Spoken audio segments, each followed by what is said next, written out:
So now then, this sensation of the happening is basic to all we want to explore. With that in mind, we can go on now to the question of pain and our so-called reactions to it.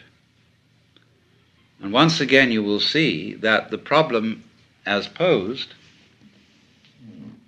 immediately sets up the duality of the pain and the one who suffers it,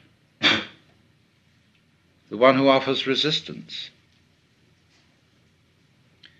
And therefore, reasoning from that, you can quite easily see that a great deal of the energy of pain is derived from the resistance offered to it.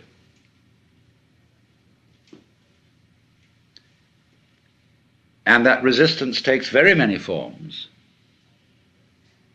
not only of attempts to get away from a pain which is present. Let's suppose you tried to run away from a migraine headache. As you carry it with you, you can't get away from it, and it seems to be absolutely in the middle of everything that you are. So that however much you thresh and resist, the pain goes with the threshing.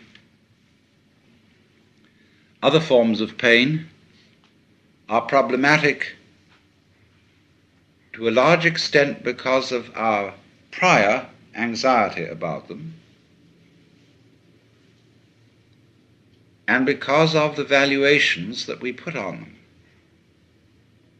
And we may as well start from that point. And what we very largely dislike about people in pain is the noise they make. When I challenged R.H. Blythe and said, "You're a vegetarian, but don't you realize that plants have feelings?" He said, "Yes, I do, but they don't scream so loudly." And so, say in a hospital or any place like that, it is taboo to scream, because you must understand that hospitals and any institution of that kind is run for the convenience of the staff. All institutions are. And so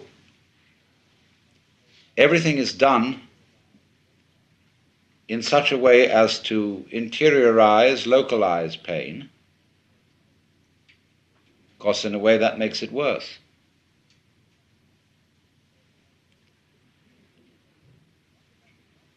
So we have a big, big social problem, fundamental, right from the beginning, about our reaction to anything painful. And these are very odd things. Let's take, for example, when a child has eaten something that doesn't agree with it and it vomits. Now, you well know that when you've got a bad stomach, that vomiting is a very pleasant release from that. But because when mama sees the vomit, or somebody else does, they say, "Ugh," you are taught that doing it is socially unacceptable, and therefore people suppress vomiting and learn from their parents that it's nasty, just as they learn that excrement is nasty, and just as they learn to worry about disease and death.